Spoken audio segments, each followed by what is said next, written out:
individual that killed one of these National Guards and shot the other one in the head. So this shooter, Rahmallah, I don't even want to say, I can care less. He was a CIA-backed Kandahar Strike Force vet. Per leaked ID, and Ratcliffe, who's the director of the CIA, I believe, in a Fox interview confirmed that he had, and I quote, ties to the CIA as part of a partner force in Kandahar. Okay, so we know who this guy was, Pat. And again, going to Tom's point, God rest her soul. Can you imagine? Everybody was with their family. Everybody was hanging out. Imagine that family's Thanksgiving. Take a second and just stop and imagine that. You're prepping for Thanksgiving. Everything's happening. And then that happens. Are you going to have a regular Thanksgiving dinner? Are you guys all going to be having fun? No, because they have to do burial plans and funeral plans for this girl. So God rest her soul.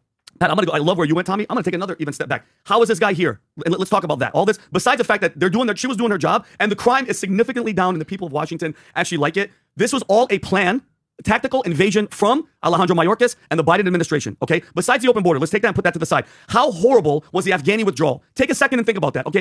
That was the way of Biden's first. At least he stopped the war. Did you guys see the videos of the worst withdrawal ever? And 60,000 of these people. Pat, Rob, can you show the photo I sent you on Slack of that plane? Guys, remember when the plane was taken off? Pat, people are running by that C-130. And people are hanging on and jumping off and dying. Okay. That's it. This is Trump's tweet. This is part of a horrendous airlift from Afghanistan. Hundreds of thousands of people poured into the country, totally unvetted and unchecked. We will fix it, but we'll never forget what crooked Joe Biden and these thugs did to our country. And if you guys think about this, we bombed the hell out of a country, okay? Then you're going to let... Who the hell hires like that? Who recruits like that? Who hires? Always bring it down to the most simplest concept. What company, if you ever started, would you just say, here, hire those 600 people, don't vet them, don't interview them, don't call references? Common sense. So if anybody watches and says, what's wrong with that? These guys are fighting for their lives. Would you hire like that? Would you hire like that without running references, without running background checks, without running credit reports, without seeing their resumes, without having them being interviewed by 2 or 3 people? Would you do that? That's what America did under Biden.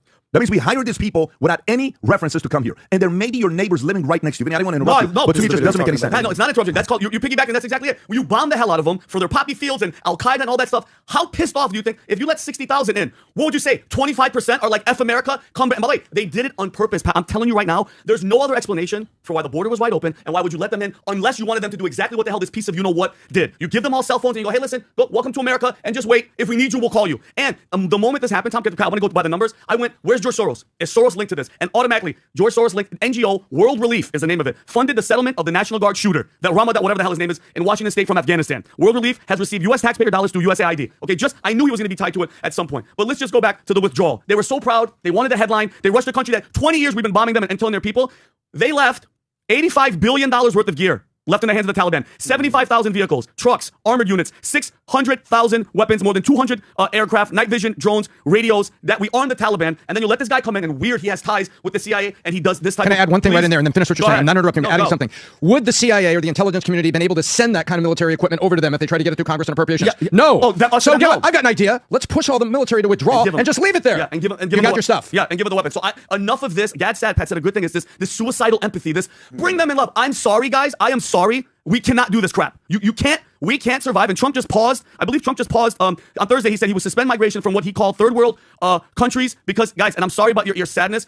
You know that saying, a few bad apples ruin the bunch? It's over, okay? Too bad. I'm sorry. The damage is done. 20,000 people are here. We don't know. And then, I know, Pat, we're going to get to the videos. When Alejandro Mayorkas was in, and I sat in this chair, and I told you guys, with that stupid look he had, it was a purposeful invasion, and nobody said shit. And the majority of the Democrats were like, they kept quoting the Statue of Liberty. Bring them in, bring them in. Well, guess what? Now they're walking up to freaking American soldiers and shooting them in the head. I'll give you two. Watch. The Dems wanted to bring in votes because they think they're just bringing in refugees that are going to be turned into voters. Yeah. The Dems think, oh, they're just refugees, right? Yeah. And the intelligence community says, you know what? We can hide right in the middle of this. We will be the intelligence community is sending in the raisins in the muffin. The muffin is all the voters that the Dems are trying to bring in through this kind of invasion immigration. They don't think and there are Dems that honestly do not believe they're bringing in bad people. They honestly believe that we're just bringing in refugees. Yeah. The intelligence community hides in the middle and says, guess what? In the middle of that shit, you know what we can do? We can hide our guys. Of course. Rob, I want you to play this clip, and then Adam, I'm coming to you. So here's a president snaps at an individual, asking him a question, and says, are you a stupid person? Watch this. Go ahead. Reported this year that there was thorough vetting by DHS and by the FBI of these Afghans who were brought into the U.S. So why do you blame the Biden administration? Because they let them in. Are you stupid? Are you a stupid person? Because they came in on a plane along with thousands of other people that shouldn't be here, and you're just asking questions because you're a stupid person. And there's a law passed that it's almost impossible not to get them out. You can't get them out once they come in. Okay, so that's his reaction. You can tell. He's pissed. By the way, when was this? This was yesterday. By the way, on Thanksgiving, he's working. On Thanksgiving, he's working and taking press conferences, not just pardoning the turkey, not just doing the camera type of stuff that's kissing babies. He's sitting there answering questions with the crisis that's taking place. Imagine how he's feeling right now. Adam, your thoughts? I'll tell you why this situation is